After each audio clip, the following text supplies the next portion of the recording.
Welcome to the Jedburgh podcast. I'm the creator and host, Fran Racioppi. Each episode, I speak with transformative leaders, visionaries, drivers of change, and those dedicated to winning no matter the challenge. The Jedburgh podcast is founded in the lineage of the special operations Jedburgh teams of the past and is produced in partnership with Talent War Group, a management consulting and executive search firm focused on helping you optimize the people side of your business. We're sponsored by Jersey Mike Subs. Together, we share the mission of giving, making a difference in someone's life. Visit the Jedburgh Podcast, Talent War Group, and Jersey Mike Subs on the web and on all social media. A percentage of all proceeds is dedicated to the Green Beret Foundation, supporting America's Special Forces and their families. We're not here to break you down or embarrass you or scold you. We're here to build you up, to make you a better version or help you become a better version of yourself. It starts at initial entry training and basic training, but then is routed through your entire career. I always like to tell people that sleep is the performance-enhancing drug.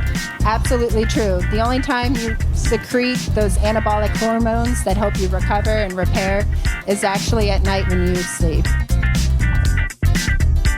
Wodapalooza brings the best of the fitness world to downtown Miami for 4 days of competition, sun, neon lights, and for the Jedburgh podcast, 8 episodes with some of the most elite athletes on the stage today. I wasn't ready to tackle this group of the world's fittest without calling up my friend and guest from episode 30, Ninja Warrior and Stuntwoman Jessie Graff. Fran, when you called, I was super excited, but also kind of nervous. I've been a guest on tons of podcasts, but I'd never been a co-host. So I was a little worried that I wouldn't know what to ask our guests, but when you showed me the lineup, I had so many questions. I couldn't wait to get started. Well, we didn't waste any time. We started strong early Thursday with Colonel Stephen Battle from U.S. Army Recruiting Command and Major Allison Brager, the Chief Science Officer at U.S. Army John F. Kennedy Special Warfare Center at Fort Bragg, a place I'm intimately familiar with. I'm not as familiar with Fort Bragg, but... Not yet. Not yet, but I am familiar with the need for sleep in building elite performance. Allison literally wrote the book on sleep. It's called Meathead, Unraveling the Athletic Brain. She shared so much information about how to get better quality sleep on your optimal circadian rhythm and just how much sleep affects our performance, cognitive ability, and lifespan. I think she changed your life, Fran. She 100% did. I was on about 6 hours of cumulative sleep over 3 days until I asked her how that was going to affect me, and she told me I was going to lose 10 to 15 years of my life if I kept it up. So I've been going to bed at like 10 ever since. You do look sparkier. I'm trying my best. Colonel Battle's charged with recruiting the next generation of American soldier. He shared what the Army's looking for, why fitness is a critical component of leadership in building high-functioning teams, and how the Army is developing thought leaders at every rank, not just people who stand by waiting to be told what to do. Allison was the perfect example of this. She studied psychology at Brown, earned a PhD in neurobiology, led the Sleep Research Center at Walter Reed, and then joined the Army. Now she's building sleep programs into our nation's most elite Green Berets and training to become an astronaut. And she volunteered at Wodapalooza. After we sat down with Colonel Battle and Allison, they challenged us to a quick workout at the Army truck with the Army's CrossFit team. It brought back some good memories, but also a lot of difficult ones for me. It was really fun. Definitely a different kind of challenging than I'm used to. This was just the start. Listen to our conversation with Colonel Stephen Battle and Major Allison Brager from the Wodapalooza stage in Miami on your favorite podcast platforms. Or watch the full video version in Bayfront Park and our Army workout on YouTube. Learn more about Allison Brager on Instagram at DocJocks with 2 Z's. Check your sleep habits by reading her book, Meathead, Unraveling the Athletic Brain. Find out how you can become one of our nation's most important assets and impact the world at GoArmy.com. Follow Jessie on Instagram and Facebook at Jessie Graff PWR. Subscribe and follow at Jedburgh Podcast on all social media. Check out our website, JedburghPodcast.com. And once you're there, click the Modballs logo for $10 off your first order. Wodapalooza, Colonel Battle. Dear Wodapalooza. TYR Wodapalooza. Okay, we'll start over. We're here, TYR Wodapalooza. Colonel Battle, Major Brager, welcome to the Jedburgh Podcast. Thank you very much for having us. This is a great opportunity. This is an awesome setup. It is. Look at the ocean. We got here this morning, and we've been planning this now for like 8 months. Okay, and I didn't know what to expect because I've actually never been here. This is my first time, so I owe a case of beer now. You guys know that because I admitted that it was my first time. But such an opportunity to come down here. I asked Jessie to join me. She was on episode 30 with me last year, and I figured if I got to come down here and I need to be in front of literally titled The Fittest People on Earth, I was bringing the fittest person I knew. Aw. Did you see how many bars there are here? Yes. There's bars everywhere. All that means is that we have a different interpretation of bars. Ah, right. See, your bars are way different. I sit at the bar. Oh. Why would you sit near a bar? When I could hang from it? Yeah.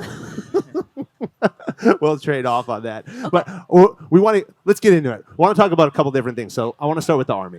Right. The Army is, first of all, my alma mater. Right. 13 years I spent in the Army. I feel like you give so much to the Army, but the Army gives so much to you. That's right. And you carry that through for the rest of your life. That's right. Why is it so important, Colonel, for the Army to be here at Wodapalooza? So a couple of different things. Number one, we have to engage with American youth at their level, at areas and places that they congregate, in all sorts of different disciplines. And fitness is certainly one of them, and very important to the Army for a lot of different reasons. And so an event like this allows us to really showcase to a lot of different people who are natural fits for military service the opportunities available to them. We have our massive fitness trailer out there. We're going to do workouts every day with HWPO at our fitness trailer. We have the Army's fitness team. We have one of our alma maters right here sitting next to me, and an all-star at that are competing here. We've even showcased Army fitness and then what it's like to be in the Army by sponsoring our own workout. The Gauntlet is sponsored by the Army. And we're very proud partners here of Live and Loud, and to be out here showcasing just what it's like and the opportunities available through fitness. So it's a shared passion, but then it allows us to initiate a conversation of there's a lot more out there that a lot of people here will benefit from, but just don't know about right now. When we think about the Army, we think about, in so many ways, elite performance. I mean, my background, special operations, and Allison works there now, and sir, you were a civil affairs officer under special operations. We talk so much about elite performance, but everything becomes so grounded in fitness, because we feel like we have to be able to understand our controllables and our uncontrollables. Right. And fitness becomes that number one thing that we know we can control. Yep. And then everything else we're able to respond to. Right. And it increases a lot of different things. Increases mental resiliency. Physical fitness allows you to perform better mentally in a lot of different aspects of your life. Teaches you a lot of really nice or good habits, like drink water. True. Eat healthy. Get sleep. An expert here sitting next to me again. But you benefit from, in your military life and in your military career, from fitness. And with that relationship, you learn a lot of life lessons. So, you were in the military. A lot of people served in the military. They don't even realize just how much that benefited them until they kind of look back. They're like, wow, I learned a lot of really great stuff that, now that I'm kind of out, I didn't really realize just how beneficial those life lessons were, those fitness lessons were, those developmental models were that the military gives you, that the Army specifically gives you, until you kind of look back. And so that's another reason why we're here, because those connections are a lot easier to make within this community. Which of those lessons do you feel were most valuable for you? What are you trying to teach? Yeah. So here's another thing that you'll find out is that you don't have to be an elite fitness athlete to join the military. But there's a lot of opportunities within the Army that allows you to kind of get to that level if that's your desire, if that's your passion. Allison and yourself has benefited from the Thor 3 program. Oh, yeah. You also have H2F, Health and Human Performance programs that are now Army-wide. So as you enter into the military, there is facilities, there's trainers, there's nutritionists, there's physical therapists that guide and develop and help you along the way. All of those lessons kind of gravitate into one big developmental model that's designed around everybody who wants to serve. And I could speak specifically for the Army. They are definitely there. Whoa. I think I always pictured it as just being deprived of everything in boot camp. You're actually learning all those tools and hydrating. And I think, Jessie, this is one of the things that is when you first enter in is the greatest epiphany everybody has. We're not here to break you down or embarrass you or scold you. We're here to build you up, right? To make you a better version or help you become a better version of yourself. It starts at initial entry training and basic training, but then is routed through your entire career. Every time you move anywhere, anytime you go anywhere, anytime you serve anywhere different, you always have that developmental model threaded through your career progression. Fitness is certainly one of them. Education is another. Healthy lifestyles is a third. And so all those things kind of get rolled up in this this idea of we're here to build you up. We're here to make you better. We don't benefit at all as an organization by breaking people down and leaving them that way. It's always about how do we make the individual better? How do we make the team better in that construct? So everybody who's getting ready to become a special operator, go to selection for whether it's going to be a Green Beret, Navy SEAL, you want to become an Army Ranger, you want to join the Air Force, become a pararescueman, right? They can come to you, hop on 18 Alpha Fitness app, and you're going to take them through some very specific workouts that are designed for each one of those training programs. I always start off everybody day one of 18 Alpha Fitness is my push-up from hell.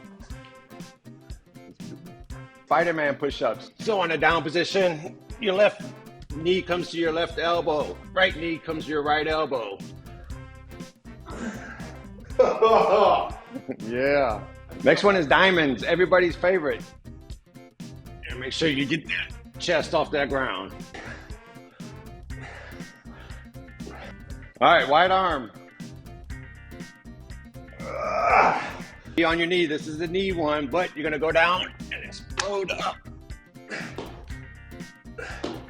You want to take it to the next level. You want to be one of America's best. Get on 18 Alpha Fitness. Check it out.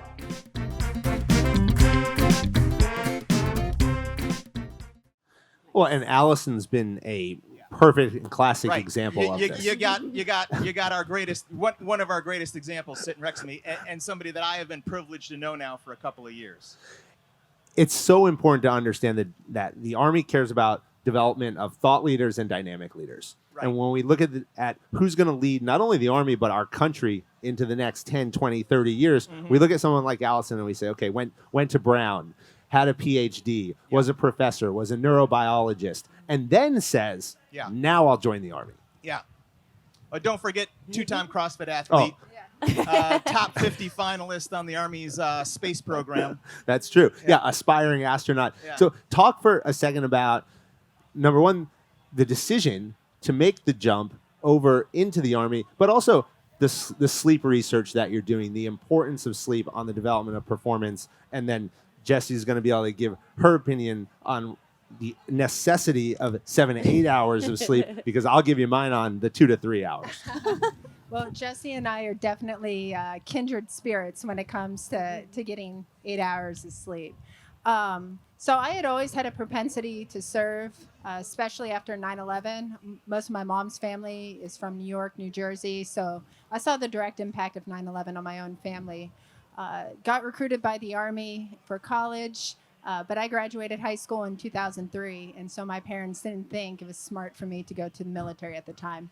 But that thought of joining had always been in the back of my mind, being a part of college sports and then going on to compete in the CrossFit Games. That mental resiliency and physical resiliency you build from high competition and elite athletics, it really just stuck with me. So I was really fortunate in 2016. I got selected for a military medicine fellowship at Walter Reed, which is, of course, the President's Hospital in Washington, D.C. And my very first day there, the department chair of military psychiatry, he came up to me and was like, "Hey, have you ever thought about joining the Army?" And I was like, "Honestly, sir, I've always wanted to, but I'm 33 years old. Like, what would possibly the Army offer me at 33? And sure enough, I learned about the whole process of how you could be a scientist, a doctor, a lawyer, and direct commission at pretty much any age. So that was the process. And so then I went to San Antonio, where Army medicine is, and went through our version of basic training with a bunch of other docs. We actually had a doctor who was in her 50s when she joined. I work with her now at Special Forces. She's the Brigade surgeon of 3rd Group. So it's just, it's been a really wonderful career, and it's been awesome to blend that, chasing excellence, not just scholastic excellence, but athletic excellence, and working with just such wonderful people, like all around from all walks of life. What was it like when you first joined? What was that training process like? Well, for us on the medical side, it's very different because Army medicine, we have our own unique way of practicing medicine beyond the civilian healthcare system. But, I would say the biggest blessing was the camaraderie that built with the doctors that I met at San Antonio. It definitely took me a while to learn, all the customs and courtesies of the Army. Sometimes I feel like I'm still learning. But it's been fun along the way. Like I truly could not think of a better, more exciting, more rewarding career path than the Army now. And what do you do there now? So right now I'm the Chief Science Officer for the John F. Kennedy Special Warfare Center. So this is the schoolhouse that obviously Fran knows, and actually Colonel Battle knows very, near and dear to their hearts. It's basically the heart and the brain of special operations. It's where you go for all your initial training, for assessment and selection. So I oversee a lot of the research and development of the enterprise directly within the guys and gals going through the special operations course. But my passion and love is for dive medicine. So I spend a lot of time down in Key West working on some projects down there. Down up at the free fall school we have, it's absolutely dream job come true. Hold on, dive medicine and free fall. Yep. Mm-hmm. Can you explain that real quick? Sure, absolutely. So the Special Forces, it is the home of combat divers and then free fall parachutists. So basically jumping from about 23,000 feet. They do all kinds of special clandestine operations from that. But there's a huge, intense training process and selection process in order to become a part of that. I will honestly say, having gone through the Army's dive medicine course myself through Walter Reed, hardest 3 weeks of my life. Like, way harder than training and competing in the CrossFit Games, way harder than any brutal track workout or pole vault coach would make us do in college. Most mentally and physically exhausting time of my life. And those guys and gals go through it every single day. Whoa. And was it also one of the most satisfying? Oh, absolutely. Yeah, because the camaraderie you built, like that, those people from those courses, every day, I text with at least one of them. You're friends for life. Yeah. Exactly. I mean, you're friends for life. And even when you don't know somebody, and you meet them later on in life. I meet people who serve now, are out like me, and you have this instant camaraderie. Right.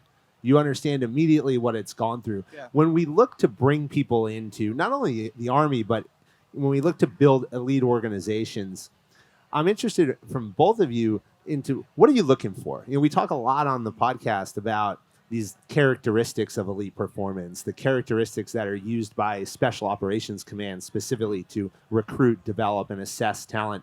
But in your own words, in your own mind, as you look to the leaders within your organizations, what are those characteristics that you want to see on a daily basis?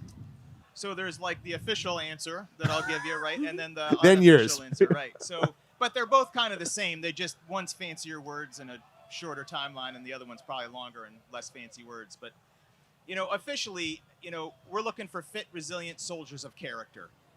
But what does that mean, right? In the end, what that means is, do you want to be here?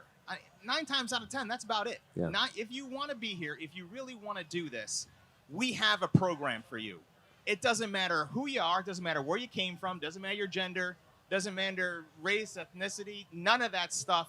All that stuff becomes absolutely irrelevant when you decide to join our team.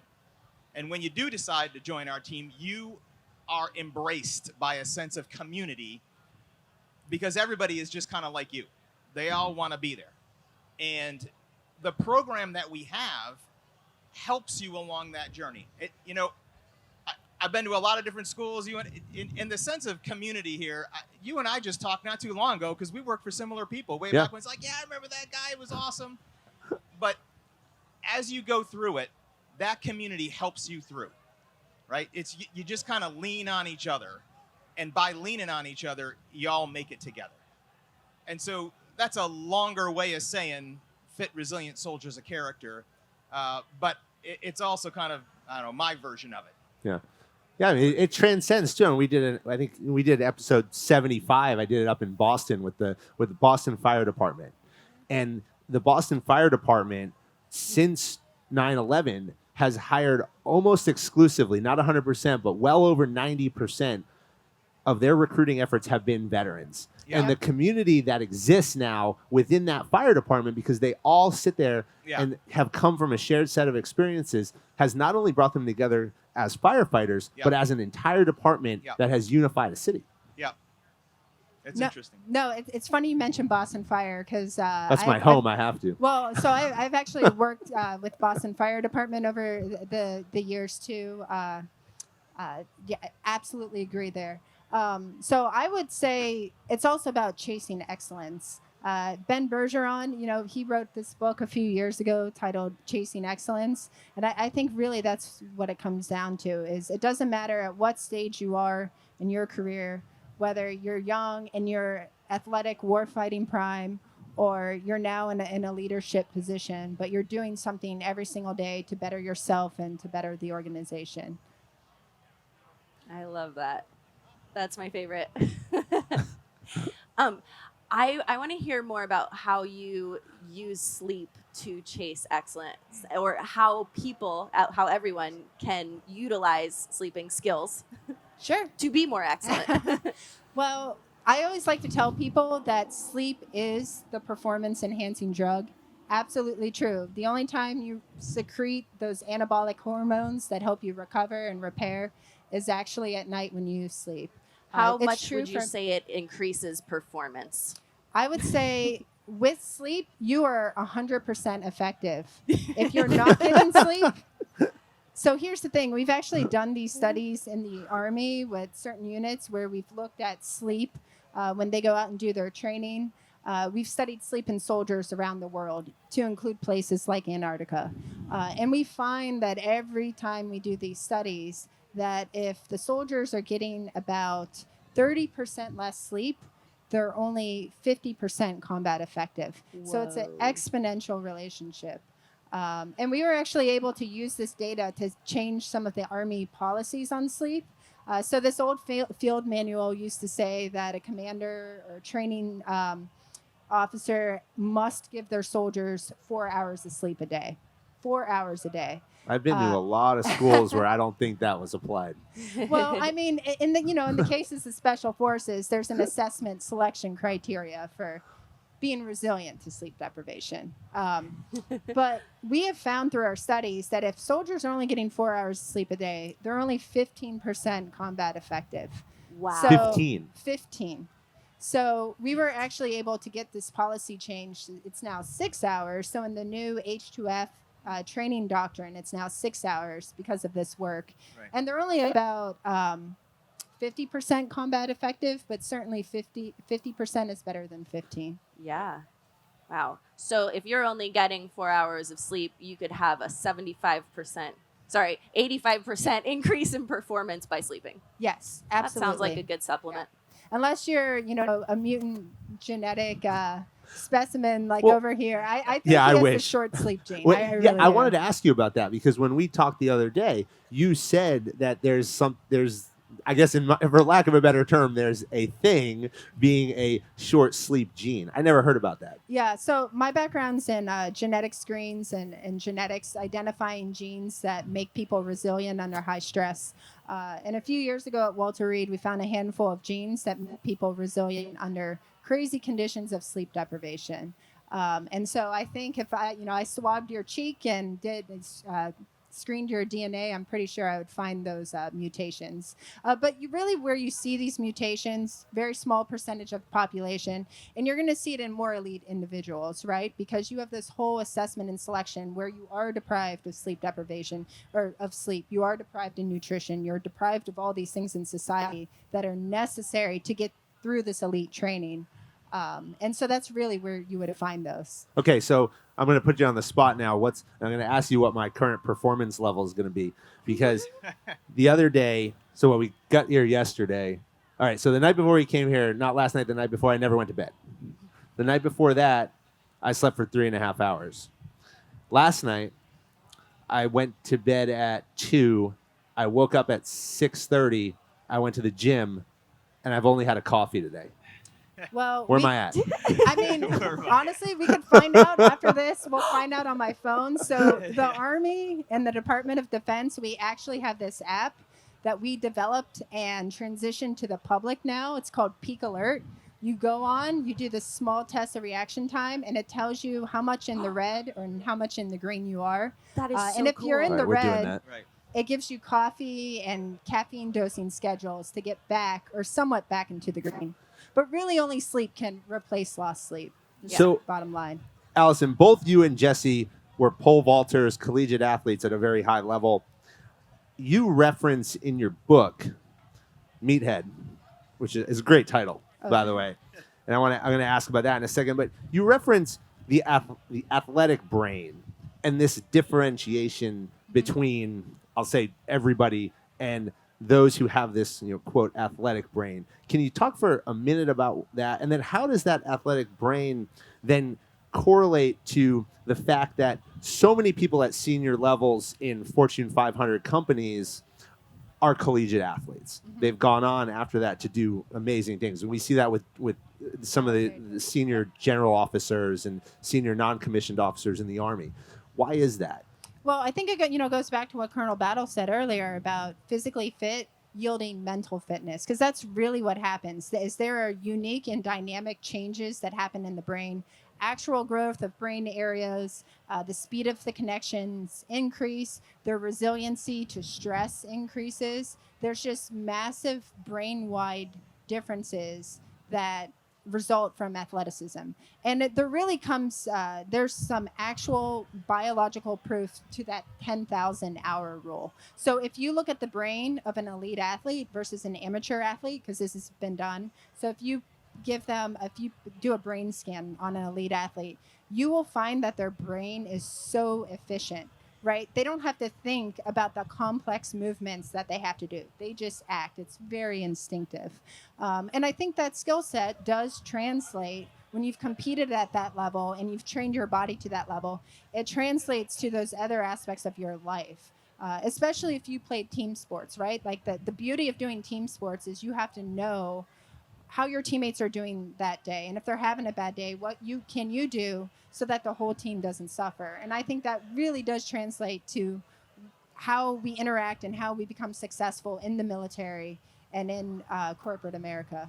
So would you say the athletic brain, you're not just saying that that's something that a person naturally has that tends to behave that way. You're saying that any person who trains athletics will increase their brain to function more in that way? Absolutely. Yeah, Ooh. and there's tons of evidence for this now. I mean, and that's sort of the beauty of CrossFit too, right? Is you take people who have finally found a sport where they have the confidence, they have, the self-esteem that they can go in the gym and they can get strong and they can get faster. And you look at them a year later and they're not just physically different, they're mentally more composed too. Wow. Can you talk a little bit about normal circadian rhythm? Because I think you were saying that there's like a standard normal wake up and sleep time on average for most individuals. Yeah, so this has been a big part of my research. Relates to the military, right? We fight at night, we train at night, but we're also sort of pre-selected to be morning people.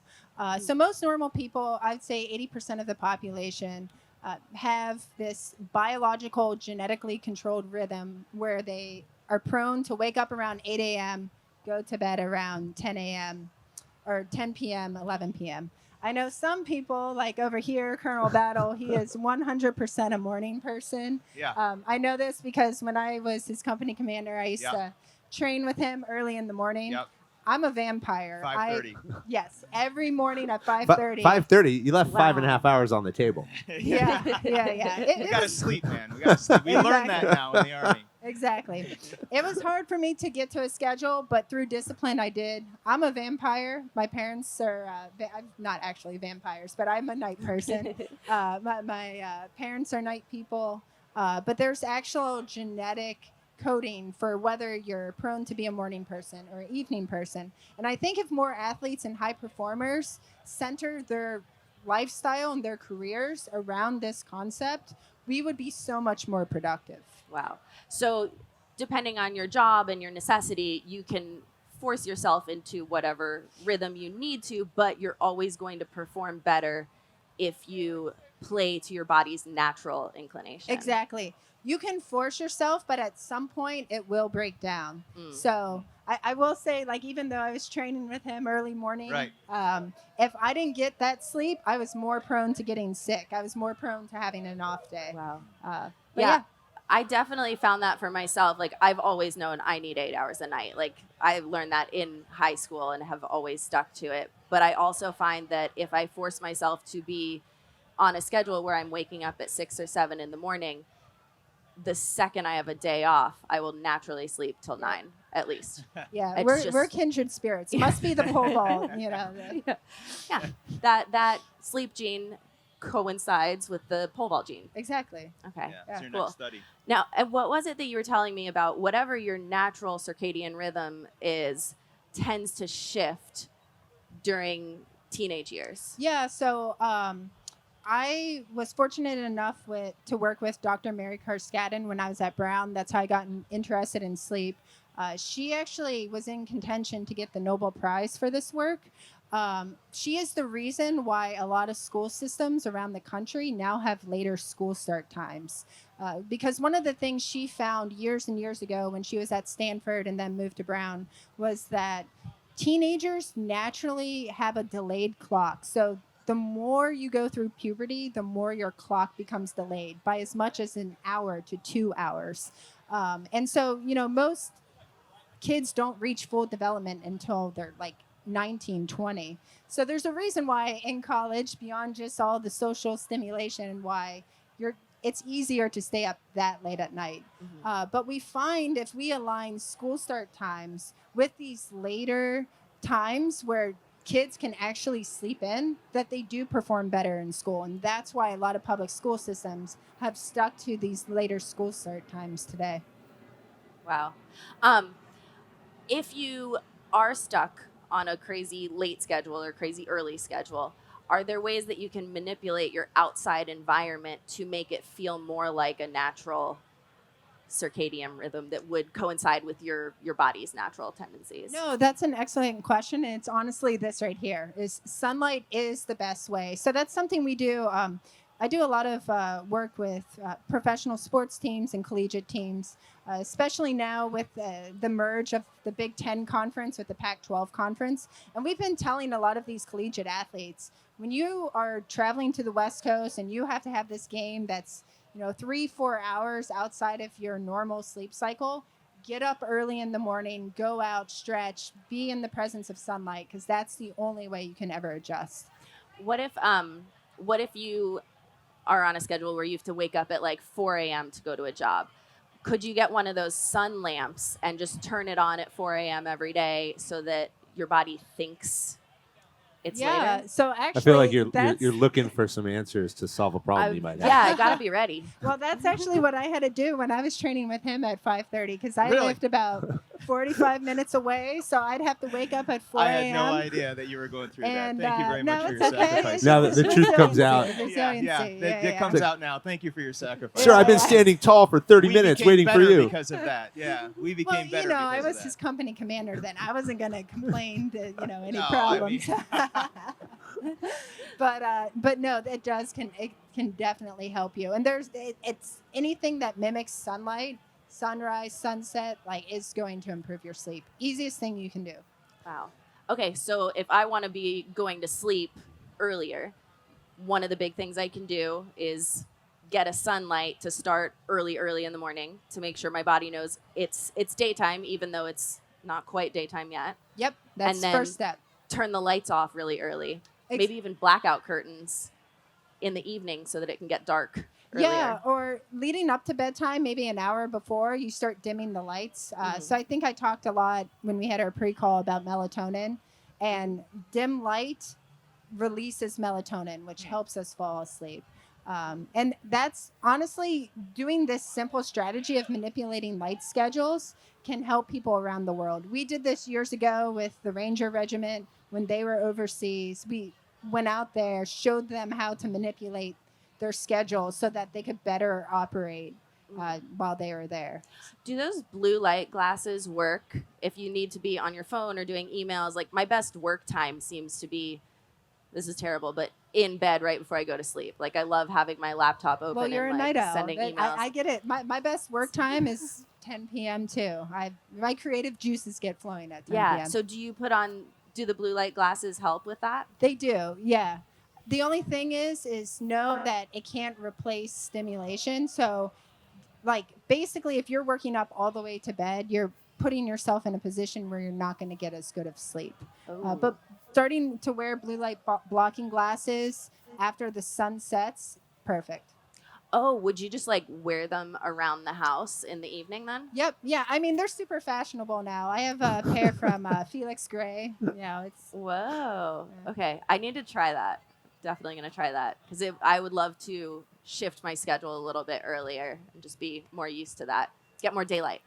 Well, I totally understand, but if it's clearly been working for you to be on this schedule you have for your whole life, I'd stick with it. Yeah. Well, I don't actually have a schedule because my work days, sometimes I'll go a whole month where I'm like on a normal-ish schedule, and sometimes I'll have to be up at 3 a.m. for prosthetics for a job, and then later that week I might have a 6 p.m. call time and work until 8 a.m. So it's like I have to have the ability to adjust my sleep schedule in a moment's notice. Like, I'm going to work really early tomorrow. How do I get myself to fall asleep at 8 p.m. so I can be ready for it? Okay. So all of these tools are so helpful. Does melatonin, do you build a tolerance to that? Does your body stop producing its own natural melatonin if you take melatonin? Great question. It does not. So that's like one of the prevailing urban legends about melatonin. It is not like birth control. Natural melatonin, if you're taking over the counter, it does not stop natural melatonin release. Now, I will tell you that over the counter melatonin isn't as effective as people think. Most of the times it's a placebo effect. The only time it actually is really clinically effective is when you're traveling. And it's because your natural melatonin release is so powerful. And it can't, any pill form of melatonin cannot offset that natural release. Oh, wow. Okay. Unless you're having to shift your schedule and using it as a tool to signal to your body, like, okay, we're on a different schedule now. Exactly. Yeah. That's if you're shifting schedules, only reason it will work. But if you're taking it as a nighttime supplement to fall asleep, it's just a placebo effect. Okay. What are the compounding effects over time? Of sleep deprivation? Of sleep deprivation, but also, and I want. You're asking for a friend, right? Yeah, I'm asking for a friend, definitely, which might go into effect tonight. How many bonus years of life do you get if you are diligent about your sleep practices? Yeah. So I can answer that. That's 10 to 15 years. It's a good way to put it. Yeah. Oh. You lose 10 or 15 years. Yeah, so the World Health Organization Uh-oh. has labeled shift work a level 2 carcinogen.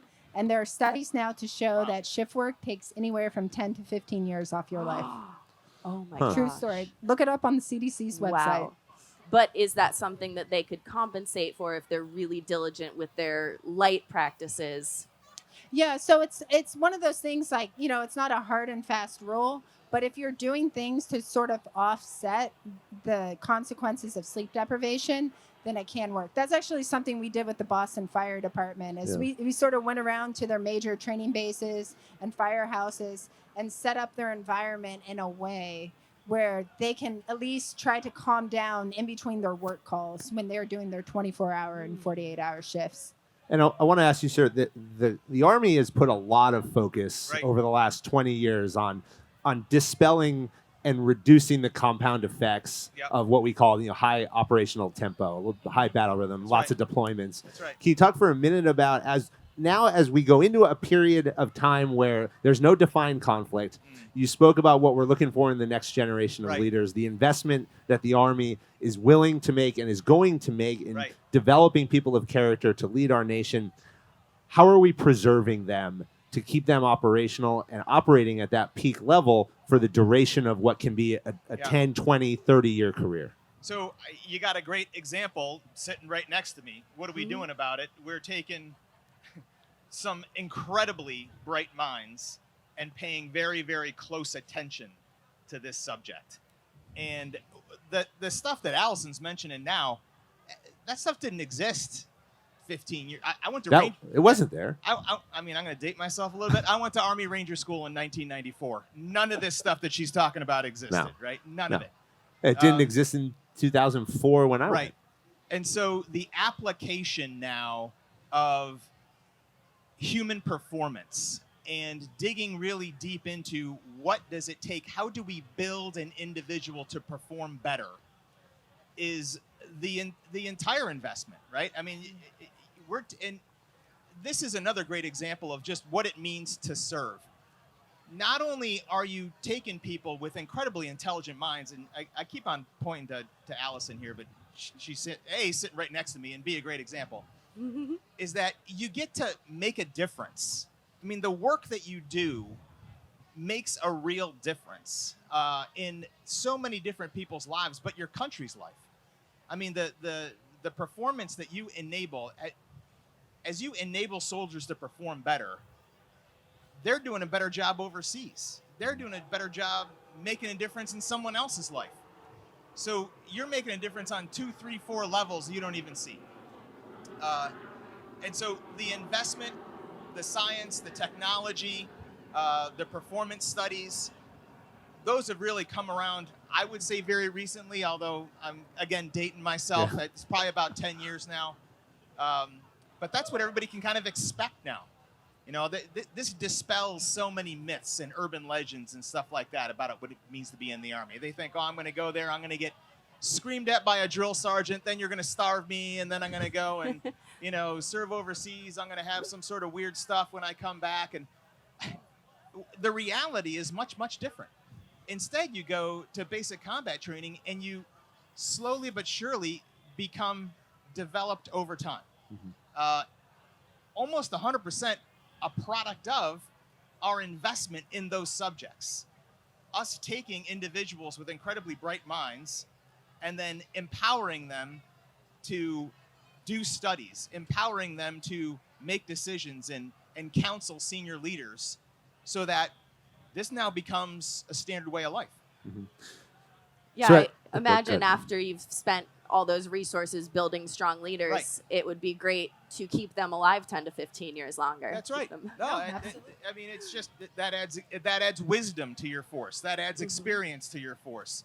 You know, you're alive longer. You stay healthier for longer. You stay more mobile longer on in your career.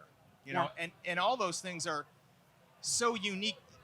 The training and the experience and the development you experience in the Army now, you would pay thousands and thousands of dollars for a similar type of, I don't know, school, council, whatever, in the civilian world. Is it kind of like being a college athlete? No, absolutely. I mean, honestly, that's why I love being in the Army. I honestly most days feel like I'm back in college again. Like, because, you know, we do everything together. Yeah, college was the most formidable years of my life as an athlete, too, is, you know, how we train and how we just, you know, eat together, do everything together, work together on hard problem sets as a team. Training room. Yeah, training room.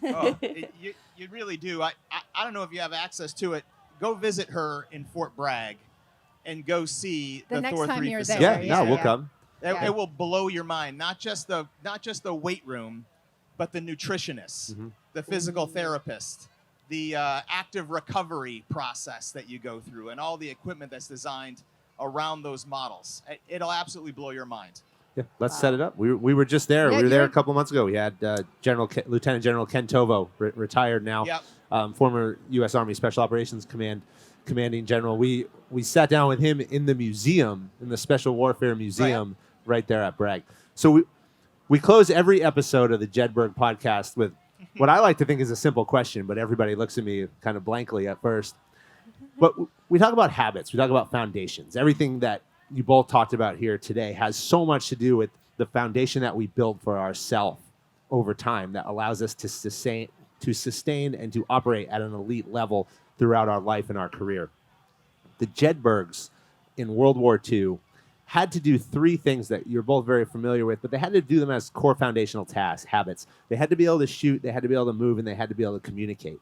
If they did these three things with the utmost precision, then they actually didn't really have to think about that.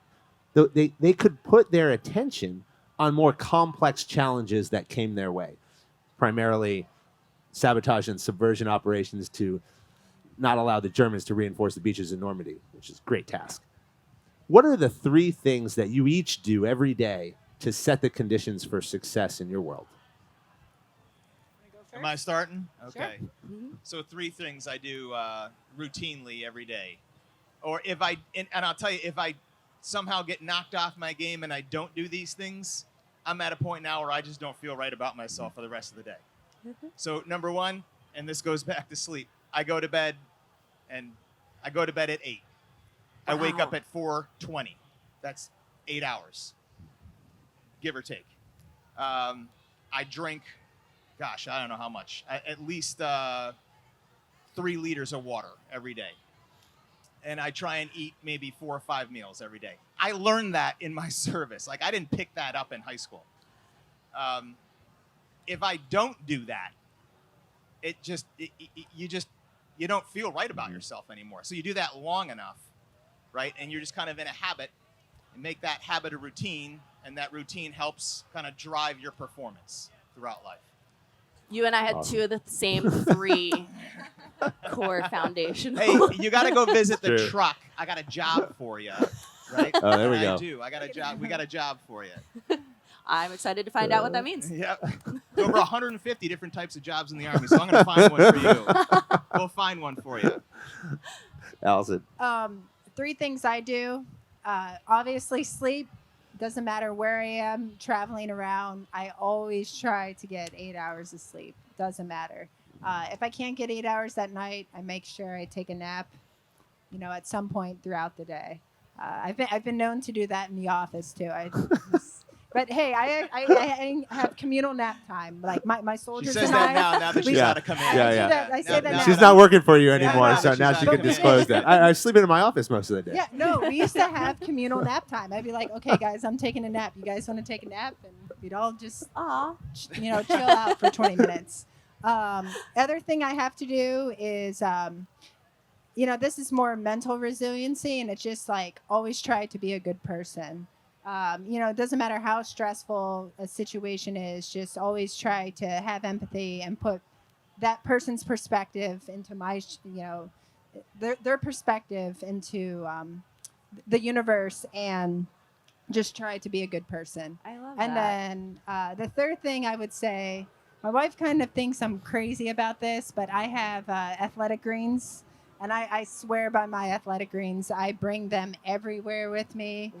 I'm convinced that they're the reason. I've never tested positive for COVID, but I always have to have my athletic greens with What me. are the key ingredients you think that are most beneficial? Probably the wheatgrass. There's a lot of research to show that wheatgrass is it's very nutrient dense, great, anti-inflammatory, clears oxidative stress. But yeah. Nice. Go to bed early, both of you. Yeah. Drink a lot of water. Yeah. Eat 4 to 5 meals. That one's so important. Be a good person. Yeah. That one we forget about, I think, sometimes. I know in my life I have. Yeah. It's important that life is so much easier if you just wake up and do the right thing. Yeah. And athletic greens. I gotta focus on that one. Yeah. I got one more. One more. Bonus round. Every day, text or call your significant other There you go. and just say hello. There you go. That's That's it. a great That's one. nice. Every day I text my wife and I say, hey, just thinking about you. Aw. That's it. They're adorable. They really are. And so that is a key to resiliency and longevity as well. Yeah. Well, Colonel Stephen Battle, Major Allison Brager, thank you so much for joining us Thanks, here man. on the stage. This has been a Yeah. great Thank you. time. Hey, this was a lot of fun. Thank you very much for having us. And I can't speak enough for the person over here, Major Brager. Same with him, She's too. awesome. Best leader I ever had. And I genuinely mean that. I'm not, We're gonna hold you to that now. He's a good person. He really is. Awesome. All right, thanks everyone for joining us. Shout out to Modballs. Use code JED, J-E-D, for $10 off your first order. Get over to their tent right now. Join us, Jessie and I, tomorrow. We're back up here 1 to 2 o'clock. We have, who do we have tomorrow? We have so many. Tomorrow? We have Jen Is that Ryan. Jen Yeah, and we have Shaylin? Jen Ryan and Shaylin Laurie. Yeah. So super excited about that. World's fittest law enforcement officer, Shaylin Laurie, 2 times running, and nutrition coach, Jen Ryan. So Yes. super excited about that. We'll see everyone tomorrow. Thanks a lot. Thanks, man.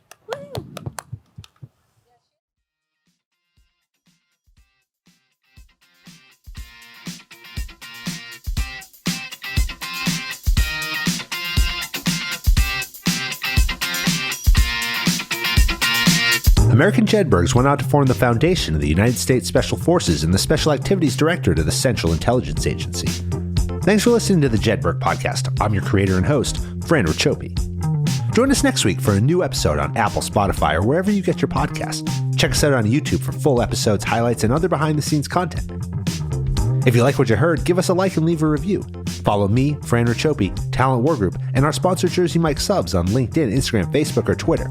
Send your comments and inquiries to media@talentwargroup.com. As a former member of Special Forces, the Jedburgh Podcast donates a percentage of all proceeds to the Green Beret Foundation, supporting America's Special Forces and their families. Thanks for joining us on this episode. How you prepare today determines success tomorrow.